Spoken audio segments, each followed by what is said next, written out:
Let's start off, though, with William Byron. This kid is winning on everything. It's funny, Lee, before the race on Sunday, we were talking about, who are your favorites? Who are you people going to watch today? And I said, obviously Allmendinger, then Gisbergen, and guys like that you expect to do well, Reddick.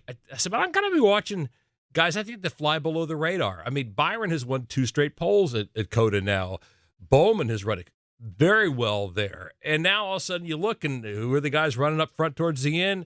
And Byron was extremely strong.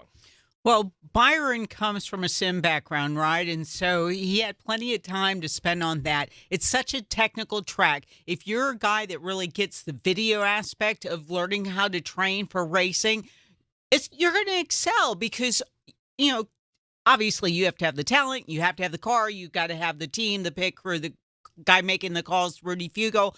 But he has become so good at figuring out a track and learning how to get the most out of all the tools that he has, particularly Hendrick Motorsports tools, that he's found a way to excel. And he drove a masterful race on Sunday. And it doesn't hurt if you have the best pit crew out there during the race either. I mean, the difference in that race to me was the pit road speed of William Byron and the pit road speed of Christopher Bell's crew on that last stop. Bell, I think, was 19 seconds. He came out 10 seconds behind Byron and made almost all of it up by the end of the race on 6-lap better tires. So, I think the crew had a lot to do with Byron's success there, but he had to keep the ball. He had to keep the car between the bounds of the track limits, which has been the major source of discussion lately. Well, and in fairness to the crew for Christopher Bell, they were on that different strategy where they needed to put more fuel in at that point. And we're going to talk about that later on, kind of the genius move by Jason Ratcliffe to get Bell in that position. But you're right. The last couple of stops that Byron had were both sub-10-second stops, Lee. And, I watched the Hendrick cars, or the Larson team at Las Vegas. And the last 2 stops he had there were both sub-10-second stops. I mean, those guys are clicking. That team is money. And when you think about, you had the first iteration of pit stops made by the Wood brothers. The second one came from the number 24 car with Ray Evernham and the Rainbow Warriors. I mean, they really, the modern day pit stop, when you look at the choreography of that, it was the number 24 team. And they have made that just such an important part of their program. And we were talking to Brad Keselowski at Bristol, I believe it was, and he was talking about pit crews and looking at the return on investment. When you take that pie chart and you figure out, okay, this is what I need to make a NASCAR Cup team successful, what percentage of my pit stops are going to give me the best return on investment when it comes to winning? And we know that as close as the competition is, as close as these cars are today, you're going to get the places, you're going to get the spots, you're going to get the time on pit road. And they've put a lot of time and investment into that. Yeah, I've told people over the years, I said the easiest place to pass somebody's on pit road. Absolutely. Absolutely. And maybe Richard Childress should take an object lesson from that, because they have not invested in the personnel on pit crews, as Kyle Busch is rapidly finding out today as they keep subbing out Xfinity crew members on his team, and still has not cured the problem for him. I mean, if you go back to the evolution of pit stops, well, Joe Gibbs Racing had a place in that too, and Kyle Busch as well, being the fastest on and off pit road every single year. Joe Gibbs was an innovator on pit road, both with choreography, which they scrapped after a while when they lost one of the pit crew members, but they, remember, developed the high-speed air gun until NASCAR took that away.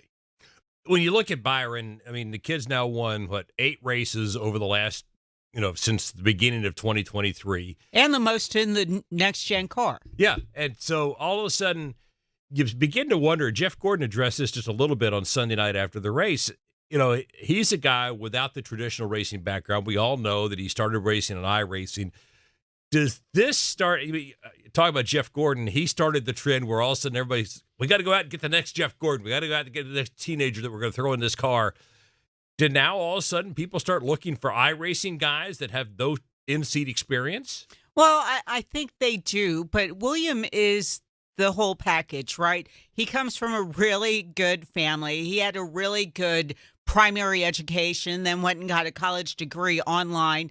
Um, but he has all the tools. And I talked to his dad, Bill, at Hendrick Motorsports a couple weeks ago, and he told me about William being obsessed as a kid with racing, and they had to do little trade outs with William because they wanted to take their oldest daughter on college tours. But William said, okay, I'll go, but we have to go to a racetrack. You have to, do this for me or that for me, race relating. So he was already bartering as an adolescent to kind of build up his repertoire. And his dad told me about them going and, yes, I'll go on this trip, but there's this racing computer I won up in New England. And, it was like one of those things where, he knew at a young age what he wanted. And over the last decade or so, he's honed his craft and made a lot of changes over the season. We were talking about this on Fast Talk yesterday. There were certain things that he looked at after losing the championship to Blaney, and he said, I have to make changes and I have to make improvements because I think going into Phoenix, we thought that Willy B was probably the favorite or, at least one of them. And he won the pole. And he won the pole. And so it's like, you're already thinking in your head, I've got the best pit, I've got the fastest car, I've got the best pit box. I just have to close the deal. And I think when Blaney won, it shocked him a little bit. And it kind of shocked the 24 team into the realization, okay, what do we have to do? They're putting themselves in that position now and only, working towards that goal. Now it's the first two-time winning race team. They can just set their sights on the playoffs. And I bet that's what they're going to do. Yeah. I mean, the thing is, Byron is a student. I mean, he works throughout the week studying and doing everything he can to prepare. And he basically said after the race on Sunday, it validated my process. It validated what, the way that Rudy and I were approaching the races. I mean, they had a debate about strategy throughout the week. Rudy favored the 2-stop, William favored the 3-stop. And it turned out that, he was not wrong. I mean, 2-stop might have worked as well too, if, given the quality of his car, but he is a student of the game. And even, when he was doing the college tour stuff, even before he started iRacing and even before he started getting behind the wheel of an actual car at all, he was visiting racetracks. He visited Greenville Pickens. He made the comment to his father after that visit, wow, it's banked more than I thought it would be from seeing it on TV or streaming it or whatever. And then he goes back, and the first time he runs there, he wins the race. So, I mean, it was a work in progress, but it's been a successful work in progress. Yeah.